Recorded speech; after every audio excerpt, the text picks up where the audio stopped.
Assalamu alaikum, everybody, and welcome to a new episode of Muslimah Podcast. Today, with me, I have Sister Mariam El Marakeshy. She is from Egypt, currently in Cairo, and she is a filmmaker. So I'm really excited to have you here.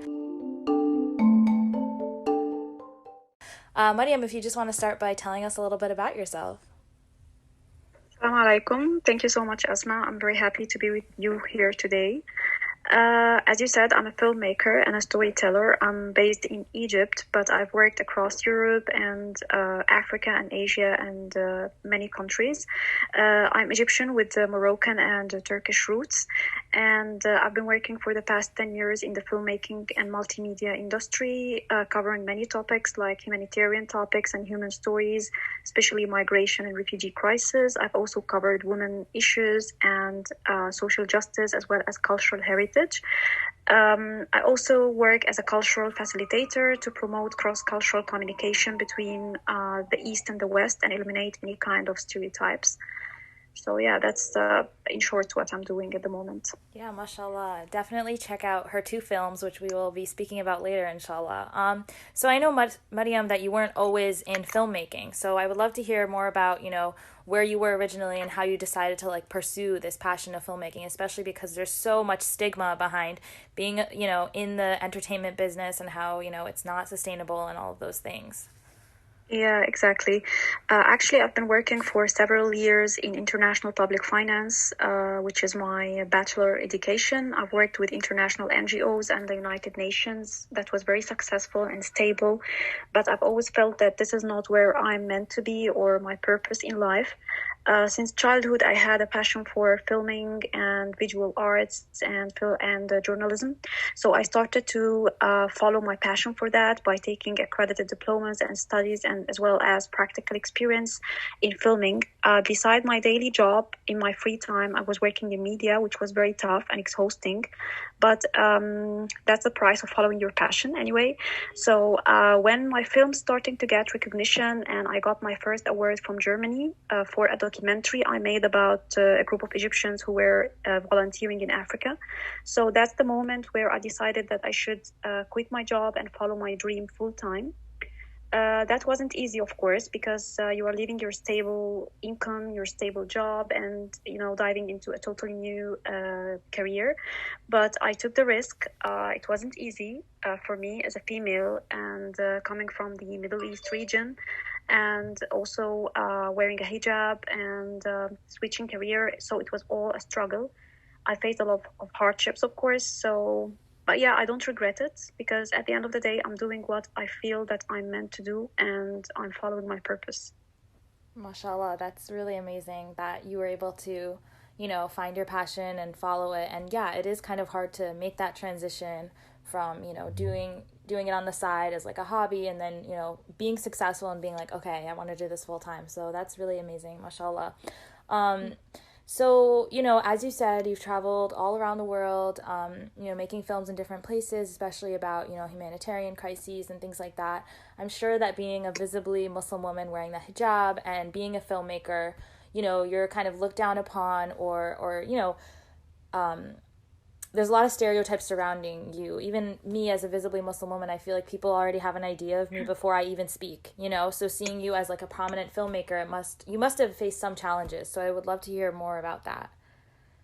Yes, unfortunately, being a woman in itself is a challenge in this male-dominated industry. And coming from the Middle East also was another challenge because this is an underrepresented community in the media industry. So I've been facing a lot of, unfortunately, sexism and sexist comments like, for example, you're too fragile as a female to be a filmmaker or a journalist. This is not your place. I've been also hearing racist comments like I was making a film in Greece about some Arab refugees, and I've been hearing comments like, why you are making a film about a bunch of complaining Arabs, these kind of racist descriptions. I remember a hard incident when my reporting from a hostile environment was published under the name of a male colleague, and I got threatened to be silent. So yeah, and with my hijab, of course, that's another another obstacle because there's no much hijabi filmmakers or storytellers in the industry, and it's very hard to maintain your values, your Muslim identity, and what you believe in, and still work and still get recognized. But I feel that at the end of the day, I've done what I was aiming to do. I've made films. I've made the voices of the vulnerable heard. I got awards. I'm speaking in public events. So I think that despite that this was an obstacle, but it needed so much courage and strength, and I was able to overcome it in some way. This comes with a price, of course, emotional price and physical and lots of hardships you have to face. But driven with your purpose, you can overcome this. Wow, mashallah. That's amazing that you were able to get to where you wanted to go.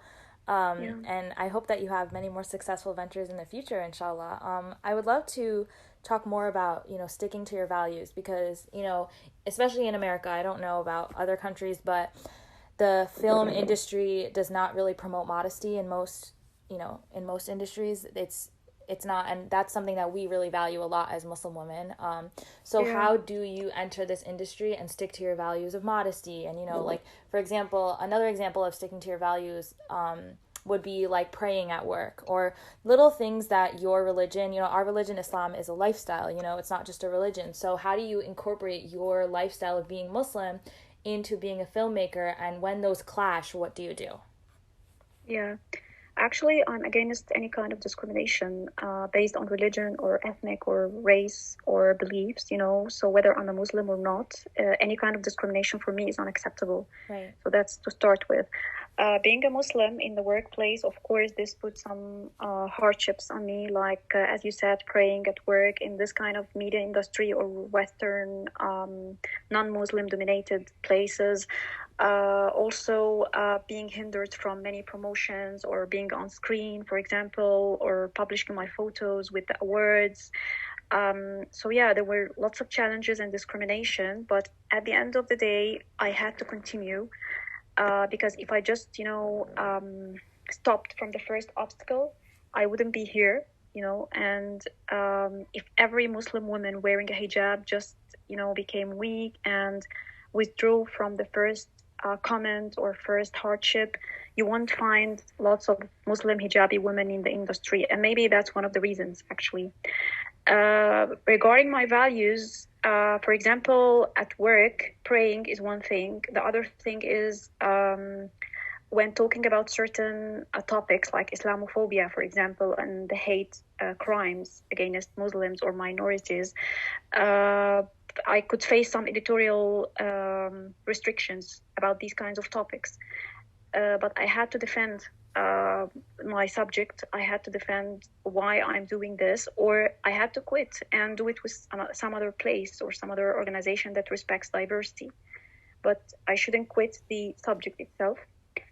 I'm sticking to my hijab since I entered the industry, despite the lots of challenges facing me, even in finding opportunities, being on set. So I hear some comments in locations like, why you are wearing this? Is it a religious thing? Is it a cultural thing?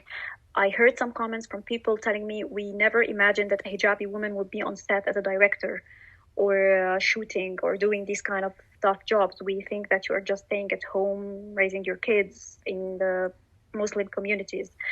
So I aim to be in this to give a message to the world that being a hijabi, a Muslim, a female, is not an obstacle, that I can do whatever I want as long as I'm sticking to my beliefs and values. I can succeed. I can be the voice to the voiceless. I can raise awareness about so many issues. And my hijab is just a religious belief. It's not something that should hinder me from success. I hope that I just summarized it.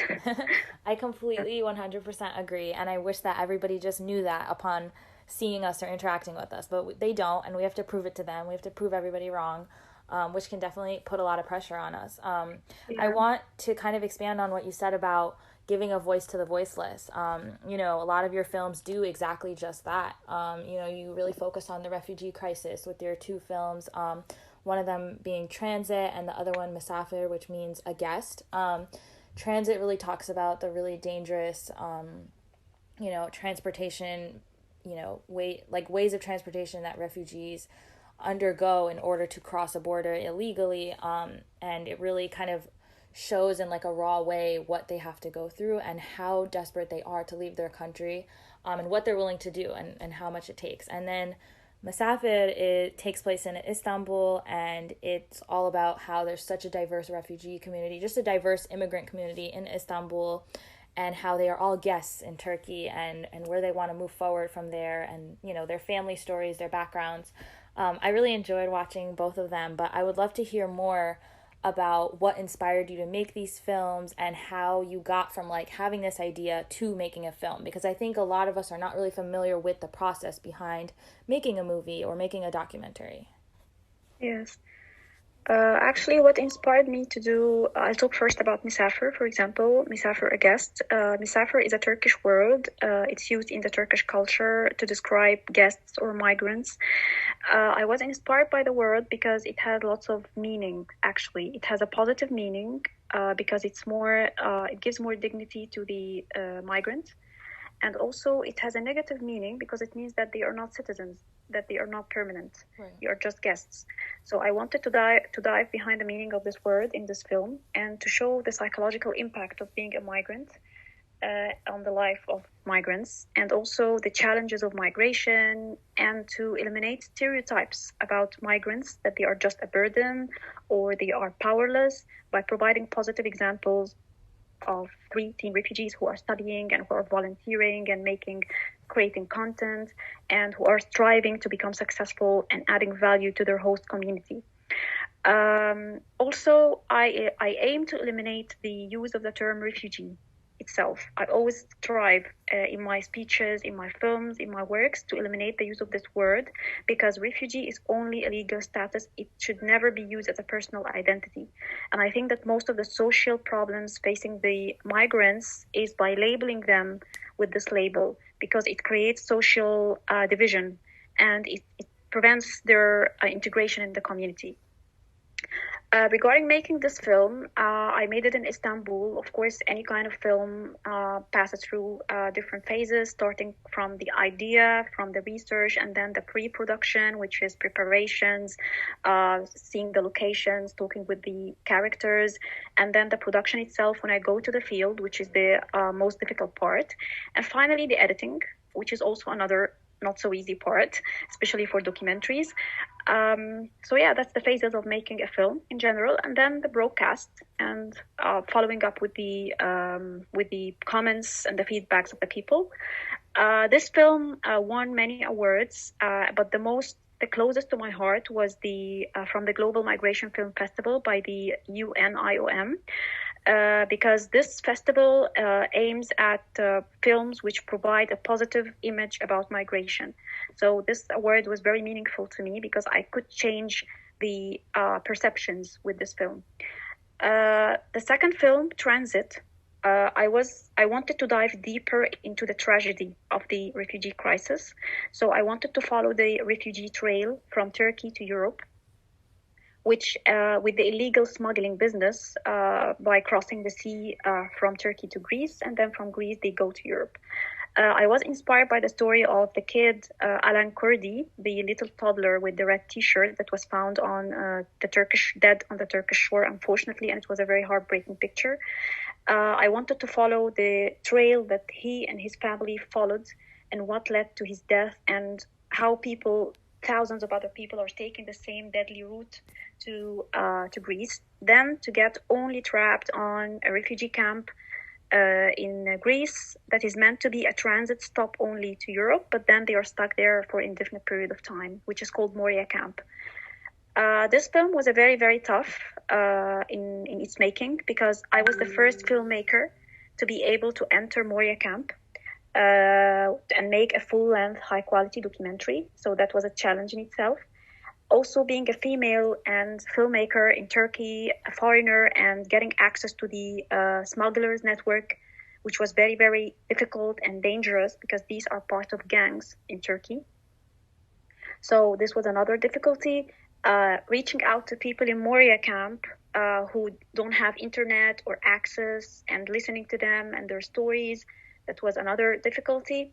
But the most difficult thing was the emotional impact of this film on me, because as you watch the film, there are lots of heartbreaking stories and mental health issues.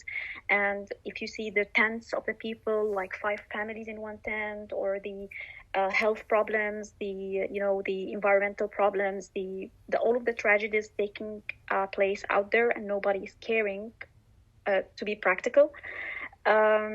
So yeah, that was the making. And there are 2 moments I don't forget in this film. When I was filming the refugee cemetery, where the refugees are buried when they die in Moria or on the shores, and I found some tombs for kids.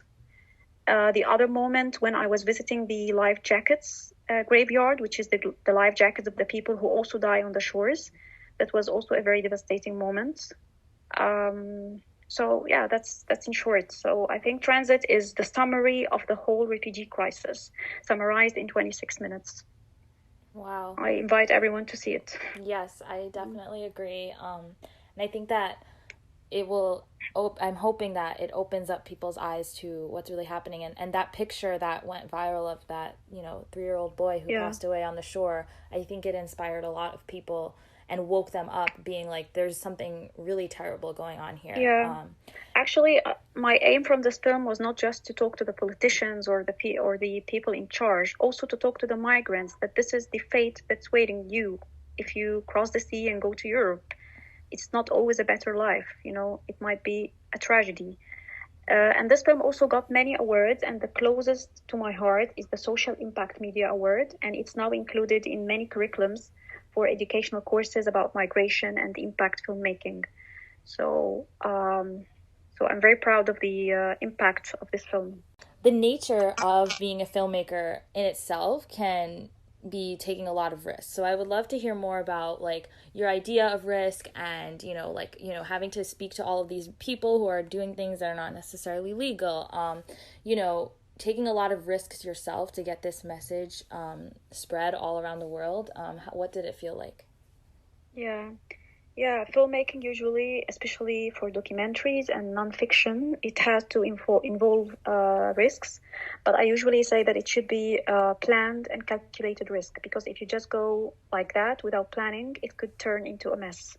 And it would be risky for your own life or the life of your crew, for example. So there is always a risk, but you have to plan it and calculate it. I face lots of risks, of course. Let's talk about my latest film, Transit. For example, talking to the smugglers and trying to find the smugglers' networks in Turkey and finding one of them to speak on camera, going into dangerous alleys in Turkey, and even not just in Istanbul, in other cities. This was very risky as a female, as a hijabi, and also as a foreigner who doesn't speak the language of the citizens. This was a risk. The other risk was when I was uncovering the journey in the sea, I had to go over the mountains or into the middle of the sea in the middle of the night to take some shots, to be very realistic, to keep the message of my film authentic. So this was another risk, the physical one. Entering Moria camp itself, of course, was very risky. As I told you, I was the first filmmaker to enter and make a full-length documentary with a full set of equipment. So I had to go undercover. Using my undercover skills, I had to hide the equipment in my clothes. I had to hide in tents many times. I had to run from the police and the officers in the camp. I had to be very, very aware about the security of myself and my cameraman, and about the security of the people I'm interviewing. Also, in case that I need to hide their identity to protect them, that's also a very important thing, because the risk shouldn't involve the characters, because right. Their security is the top priority for me. No story is more important than the person. So this was very important to maintain their safety, and if their identity needed to be hidden, I hide it. I have hidden it, like the smuggler, for example, like the some migrants. I didn't put their full name. Some migrants the voice only appeared. You can't see their faces. For the kids, I protect their identity. It's very important for the minors and the kids.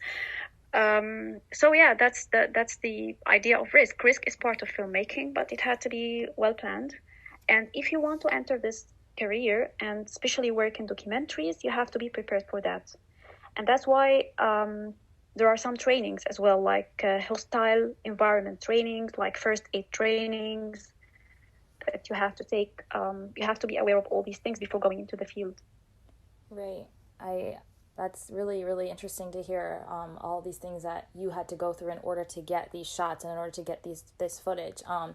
And you're right, like protecting the person is more important than anything. And I think that some filmmakers do lose sight of that. So that's really good that you value the person above anything. And, you know, talking about risk, not only are you taking a huge risk to get all of this under film, the people that you're talking to are taking a huge risk by, you know, taking this journey in itself, you know, because like you said, it can really end in tragedy. So I think for them, I think it's worth it, but at the same time, they don't know what their outcome is going to be. Like that idea of uncertainty is always there for them. Mariam, thank you so much for sharing your experiences with us. I really didn't know much about being a filmmaker or making documentaries, so you really educated me and I'm sure many, many others. Just like one last question that I ask everyone that I interview. There's a Muslimah out there listening to this. She's still deciding on her career, her future. What's one piece of advice that you could give her? Okay, my advice to Muslim women is to stick to your identity, stick to your values as a Muslim. Don't try to conceal or to please everyone. It's very okay to be proud of who you are.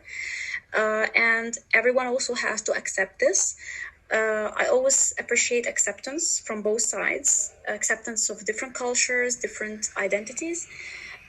Be ready for many struggles and many obstacles that you will face because of maybe your outfit, your beliefs.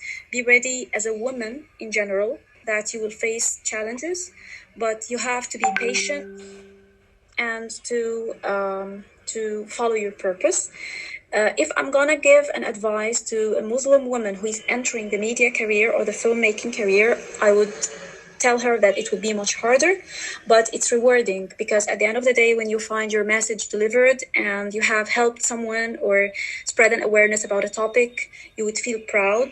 But I would advise her to try to stick to integrity and ethics as much as possible. I always say that we are suffering now from humanitarian crisis, like the refugee crisis, for example, but we are also suffering from a media crisis and a journalism crisis. Everyone is taking the easy road of copying and pasting or just, using archive footage or whatever. Try to be to have ethics, to follow your story, to provide authentic storytelling, and to stick to integrity, because that's what we need the most in the industry nowadays. Yeah, that's it. Wow. Thank you so much, Mariam, for being with us and sharing all of your insights. I hope to see more work from you, inshallah, soon. Whatever you're working on, I know it's a pandemic, but thank you so much for being on the show. I really appreciate it. Just a quick note also, I will be linking both of Mariam's documentaries on our Instagram, so make sure to check it out.